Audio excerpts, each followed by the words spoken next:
The next sutta is 47.4. On one occasion, the Blessed One was dwelling among the Kosalans at the Brahmin village of Sala. There the Blessed One addressed the monks thus: Monks, those monks who are newly ordained, not long gone forth, recently come to this Dhammavinaya, should be exhorted, settled, and established by you in the development of the 4 Satipatthanas. What for? Come friends, dwell contemplating the body in the body, ardent, clearly comprehending, unified, with limpid mind, concentrated, with one pointed mind, in order to know the body as it really is. Similarly, dwell contemplating feelings in feelings, mind in mind, Dhamma in Dhamma, ardent, clearly comprehending, unified, with limpid mind, concentrated, with one pointed mind, in order to know the body, feelings, mind and Dhamma as they really are. I'll stop here for a moment. It's quite important here. The Buddha says you have to contemplate the 4 Satipatthanas, one pointed mind, in order to know the 4 objects as they really are. The Buddha always says in the suttas that to see things as they really are, the condition is one pointed mind, concentrated mind. That's why here it's stated to know things as they really are, you need concentrated one pointed mind. Monks, those monks who are trainees, who have not attained the mind's ideal, who dwell aspiring for the unsurpassed security from bondage, they too dwell contemplating the body in the body, ardent, clearly comprehending, unified, with limpid mind, concentrated, with one pointed mind, in order to fully understand the body as it really is.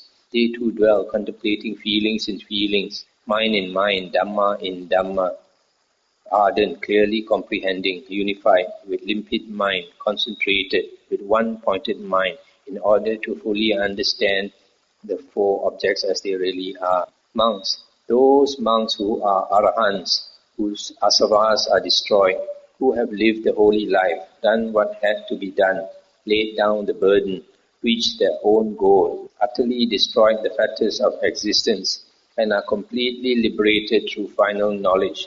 They too dwell contemplating the body in the body, feelings in feelings, mind in mind, Dhamma in Dhamma, ardent, clearly comprehending, unified, with limpid mind, concentrated, with one pointed mind.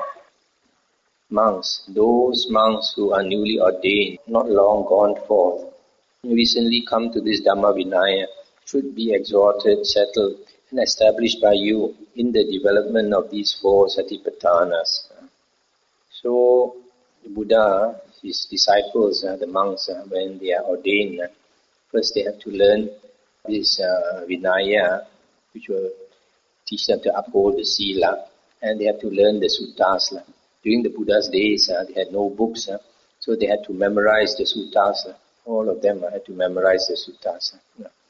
So then at the same time, they are taught this meditation. So the important point in this sutta is that when you practice the 4 Satipatthanas also, the mind has got to be one-pointed, concentrated in order to know the 4 objects of Satipatthana as they really are. In the Buddha Suttas, when he says concentrated or concentration, he always refers to the jhanas, the 4 jhanas, first jhana, second jhana, third and fourth jhana. 47.5 at Savatthi. There the Blessed One said, Monks, if one were to say of anything, a heap of the unwholesome, it is about the 5 hindrances that one could rightly say this. For this is a complete heap of the unwholesome, that is, the 5 hindrances. What 5?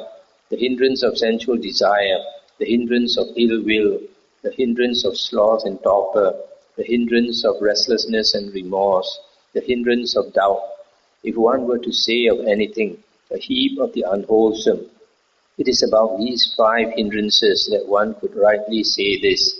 For this is a complete heap of the unwholesome, that is, the 5 hindrances.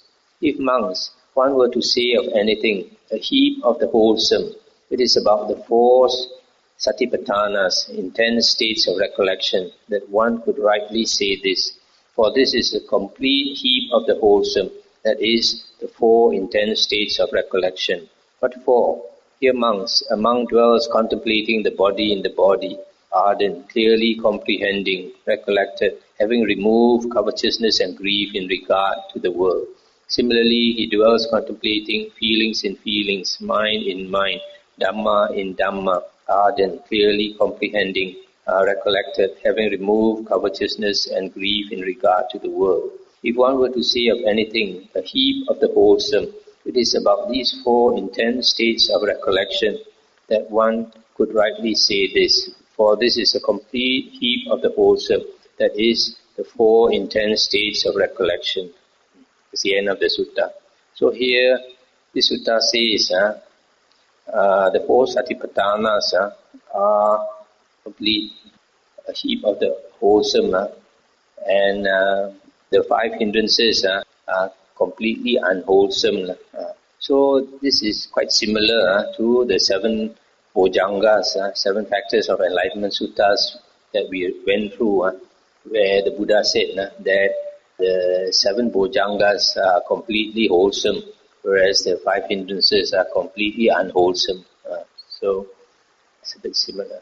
Okay, the next sutta is also a very important sutta. It gives a very beautiful simile. 47.6. Monks, once in the past, a hawk suddenly swooped down and seized a quail. Then while the quail was being carried off by the hawk, he lamented, "We were so unlucky, of so little merit. We strayed out of our own resort into the domain of others. If we had stayed in our own resort today, in our own ancestral domain, this hawk wouldn't have stood a chance against me in a fight." And then this hawk said, "But what is your own resort, quail? What is your own ancestral domain?" And the quail said, "The freshly plowed field covered with clods of soil."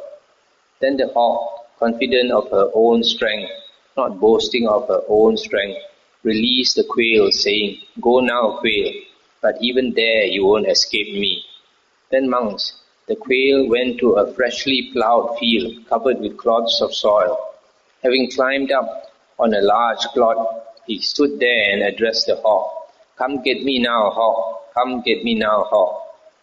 Then the hawk, confident of her own strength, not boasting of her own strength, folded up both her wings and suddenly swooped down on the quail. But when the quail knew that hawk has come close, he slipped inside that clod, and the hawk shattered her breast right on the spot. So it is, monks, when one strays outside one's own resort into the domain of others. Therefore, monks, do not stray outside your own resort into the domain of others. Mara will gain access to those who stray outside their own resort into the domain of others.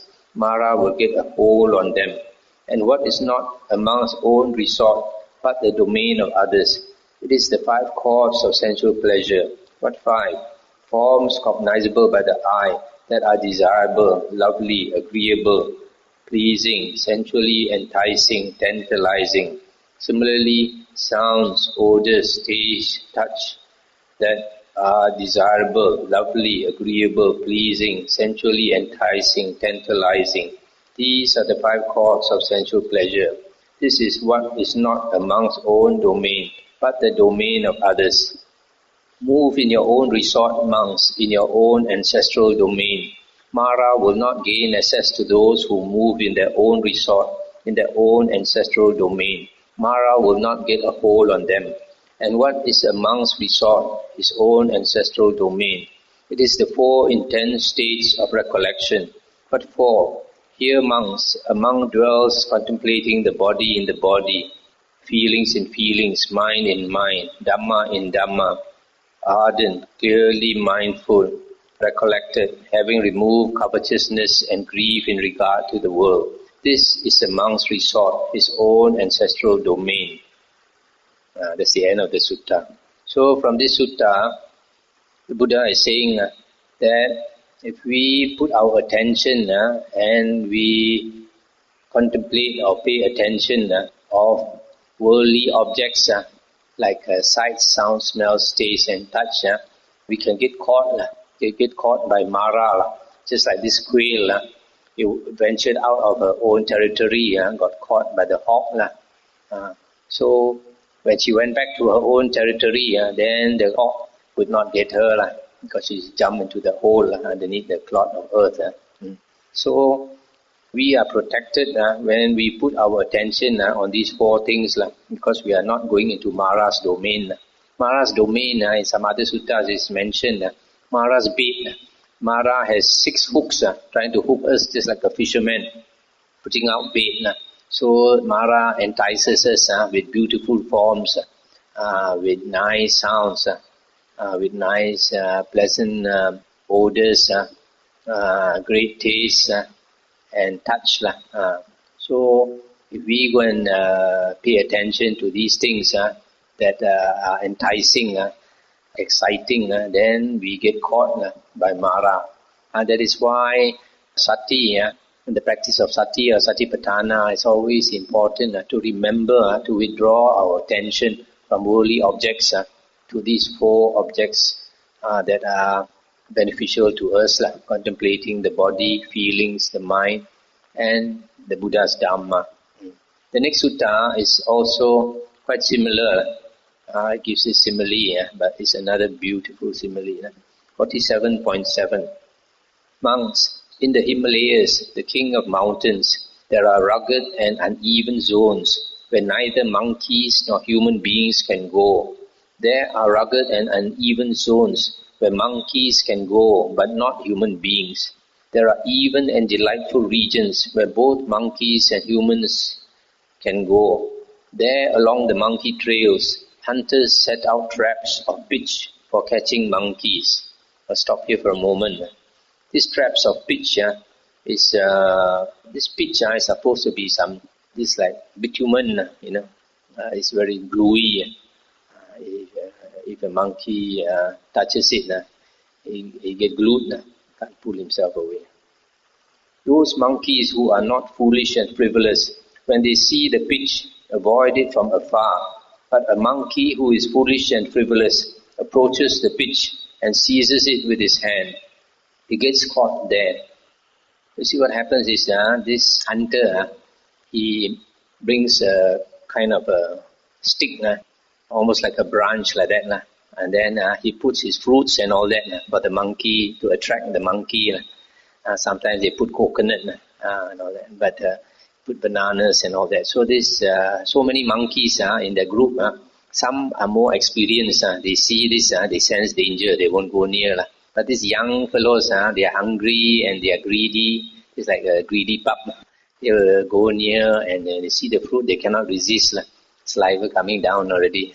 So they go there and they grab. But this fruit probably is sticking to the pitch, like glue. So once he grabs, the hand gets caught there. He gets caught there. Thinking, I will free my hand. He seizes it with his other hand. He gets caught there too. Thinking, I will free both hands. He seizes it with his foot. He gets caught there. Thinking, I will free both hands and my foot. He seizes it with his other foot. He gets caught there. Thinking, I will free both hands and feet. He applies his muzzle or mouth to it. He gets caught there too. Thus monks, that monkey, trapped at 5 points, lies there screeching. He has met with calamity and disaster, and the hunter can do with him as he wishes. The hunter spears him, fastens him to that same block of wood, and goes off where he wants.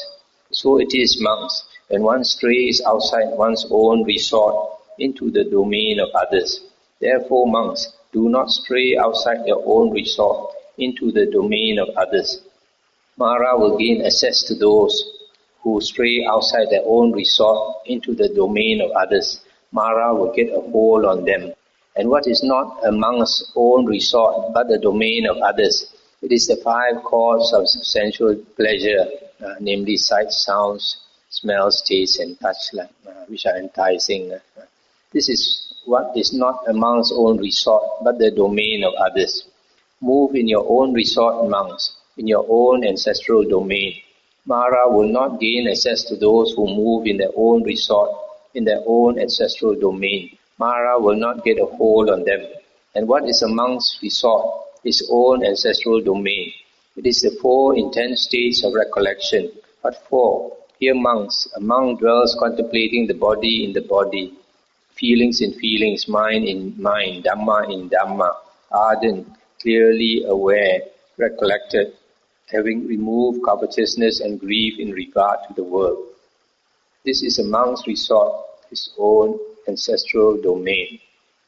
So here, this another beautiful simile. And here it says this monkey, this greedy monkey, is caught at 5 points: the 2 hands, the 2 feet, and the mouth. Right? And these 5 points symbolizes the 5 areas when Mara can catch us: sights, sounds, smells, taste, and touch. So that's why it is dangerous to go out into the world, and when you want to enjoy worldly pleasures, you get caught. So you stay in Vihara is much safer. The next sutta is also a very, very good and important sutta, 47.8. Monks, suppose a foolish, incompetent, unskillful cook were to present a king or a royal minister with various kinds of curries: sour, bitter, pungent, sweet, sharp, mild, salty, bland. That foolish, incompetent, unskillful cook does not pick up the sign of his own master's preference. For example, today this curry pleased my master, or he reached for this one, or he took a lot of this one, or he spoke in praise of this one, or the sour curry pleased my master today, or he reached out for the sour one, or he took a lot of the sour one, or he spoke in praise of the sour one. Or similarly, of the bitter curry, or the pungent curry, or the sweet curry, or the sharp curry, or the mild curry, or the salty curry, or the bland curry pleased my master, or he spoke in praise of it. That foolish, incompetent, unskillful cook does not gain gifts of clothing, wages, and bonuses. For what reason? Because that foolish, incompetent, unskillful cook does not pick up the sign of his own master's preference. So too monks. Here some foolish, incompetent, unskillful monk dwells contemplating the body in the body, ardent, clearly mindful, recollected, having removed covetousness and grief in regard to the world. While he dwells contemplating the body in the body, his mind does not become concentrated. His corruptions are not abandoned. He does not pick up that sign. Similarly, he dwells feelings in feelings, mind in mind, Dhamma in Dhamma. While he dwells contemplating these 4 objects of Satipatthana, his mind does not become concentrated. His corruptions are not abandoned. He does not pick up that sign. The foolish, incompetent, unskillful monk does not gain pleasant dwellings in this very life, nor does he gain recollection and mindfulness. For what reason? Because monks, that foolish, incompetent, unskillful monk does not pick up the sign of his own mind. I finish the sutta first before we explain. Suppose monks, a wise, competent, skillful cook, were to present a king or a royal minister with various kinds of curries: sour, bitter, pungent, sweet, sharp, mild, salty, bland. That wise, competent, skillful cook picks up the sign of his own master's preference. For example, today this curry pleased my master, or he spoke in praise of that one. That wise, competent, skillful cook gains gifts of clothing, wages, and bonuses. For what reason? Because that wise, competent, skillful cook picks up the sign of his own master's preference. So too monks, here some wise, competent, skillful monk dwells contemplating the body in the body, feelings in feelings, mind in mind, Dhamma in Dhamma. While he dwells contemplating, his mind becomes concentrated, his corruptions are abandoned. He picks up that sign. That wise, competent, skillful monk gains pleasant dwellings in this very life, and he gains recollection and clear awareness. For what reason? Because monks, that wise, competent, skillful monk picks up the sign of his own mind. This is an interesting sutta. The Buddha gives this simile about the cook who cooks for the king, and the foolish cook does not notice, does not pay attention to what the master likes to eat. So because he does not pay attention, he does not serve the master with exactly the type of food that the master likes. So the master is not happy with him, so he does not get bonus and all that. Whereas the wise cook, he will notice exactly what the master prefers and cooks exactly what the master prefers. Then he gets the bonus and all that. So the Buddha says, in the same way, a monk, when he practices the 4 Satipatthanas, his mind does not become concentrated. His corruptions are not abandoned. Corruptions refers to his 5 hindrances, his kilesas. His 5 hindrances are not abandoned. And then this monk, he does not notice, does not pay attention why the mind does not become concentrated. So because of that, this foolish monk, this unskillful monk, does not gain pleasant dwellings in this very life. Pleasant dwellings means, normally in the suttas, it means if a monk attains the jhanas, then he's usually dwelling very happily, blissed out every day. Nor does he gain sati sampajanya. So, in other words, if one practices satipatthana and the mind does not become concentrated and attain the jhanas, that means he is not skillful, that monk is not skillful.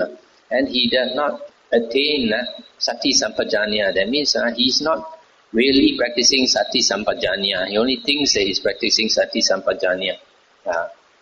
And then on the other hand, the skillful monk, he practices in the right way, and the mind becomes concentrated. His 5 hindrances are abandoned, and he pays attention to that sign. What is that sign? The sign is what are the things the mind prefers. Just like the master has a certain preference or certain taste. So similarly, when we meditate, we have to see the conditions that make our mind calm down. In other words, you have to notice your object of meditation that is suitable for you. Some people, they meditate certain objects, they just cannot calm down. For example, a lot of people practice anapanasati, the mind cannot calm down because it's a very fine object, too fine. Whereas if you do simple chanting, then the mind can stay with the chanting. That's why the first meditation the Buddha taught is actually chanting on the 32 parts of the body. So here it says the skillful monk, his mind becomes concentrated and the 5 hindrances are abandoned.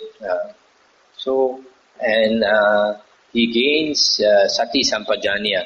That means he attains sati sampajanya, recollection and mindfulness. And why? Because he notices the sign of his own mind. He notices the preference of the mind. So it is not only has to do with the object of meditation. You have to see other conditions. Maybe a certain place is too noisy. You go and practice in a meditation center that's in the heart of town, next to a market and all that, with a lot of noise. How can your mind calm down? The vibes are so no good. Whereas you go to a quiet place like VBG, and vibrations are good, and air is very clear, the water is from the hills, then the conditions are good, right, then your mind can more easily come down. So the environment is another thing, object of meditation is another thing, and then the time of your meditation also. If you come back from office and your mind is all disturbed, you try to meditate, that's not a good time. A very good time I suggest to people is early in the morning, just after you wake up. Just after you wake up, your body is not so tired, although your mind is still sleepy. So that is a good time to meditate early in the morning. So in this practice of the 4 Satipatthana, we have to be very observant like the cook. The cook has to notice what the master likes. So in the same way, we have to notice what our mind likes, what our mind inclines to. So you have to notice all these conditions. And one day, if you have a good meditation, you have to ask yourself, why?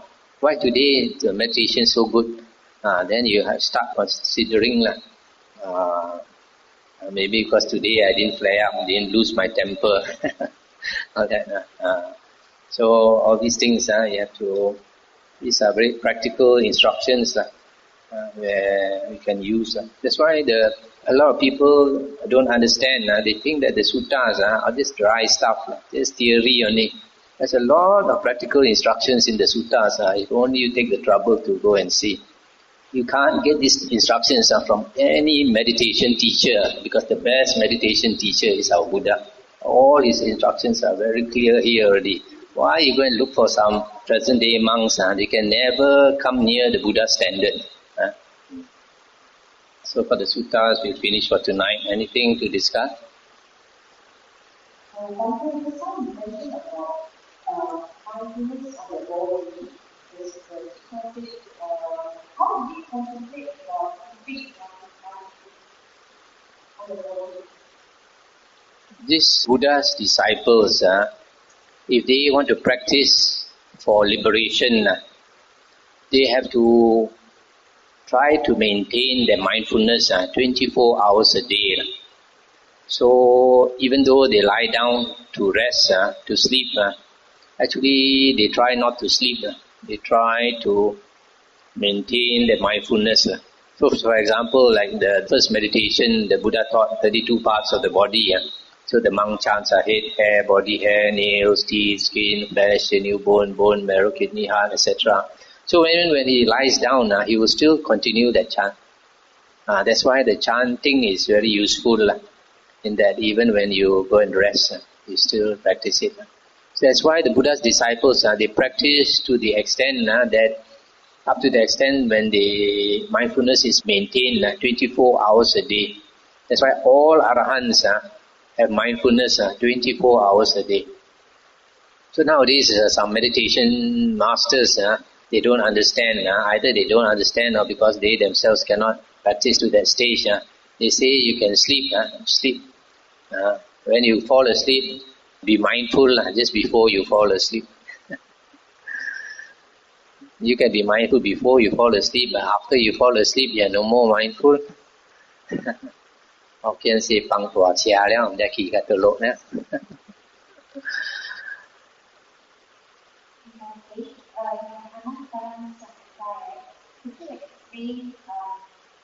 Anapana Samyutta, we haven't come to it, ma.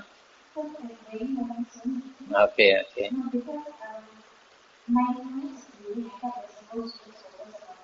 Yeah.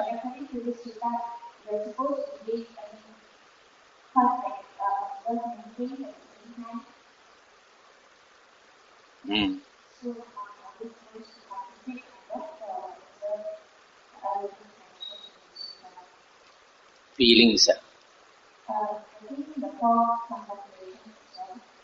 What page is that? 1765. Okay. Where's the part? The second paragraph. Okay. So which line are you talking about? For example, experiencing the whole body, everything, experiencing the whole body. I thought it was supposed to be. This whole body is the breath body. So when the breath goes in, goes out, that is experiencing the whole body, the breath body. Then experiencing the actual ideas. This one, when the rapture is a piti, when piti arises, he knows that piti arises. So he still breathes in, breathes out. He still knows. This is in the first jhana. When he attains the first jhana, he is still aware of his breath. Okay? So he's just aware only. At the same time, he's aware of his breath. At the same time, he's aware of the piti, the delight that arises. is aware of the happiness that arises.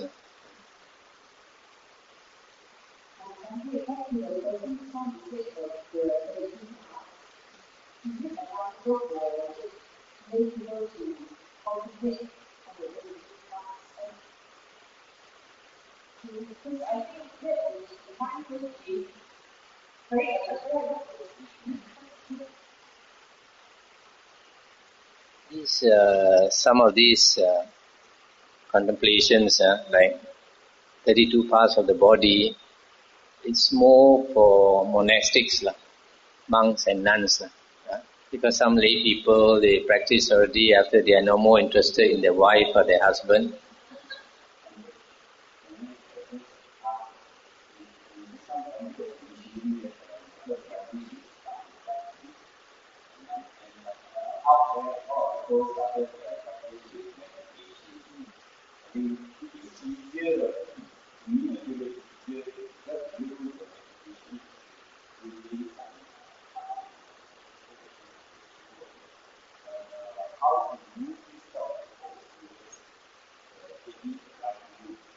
They can meditate at the same time. You encourage them to study the suttas. The two can go hand in hand. Because for lay people, you can't spend a lot of time in this spiritual pursuit. So if you can, like early in the morning when you get up, do some meditation. Then when you come back from office, you study the suttas because your mind is tired, your body is tired, not suitable for meditation.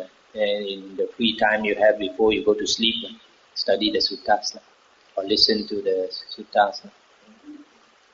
So the two can go hand in hand. Okay, shall we end tonight?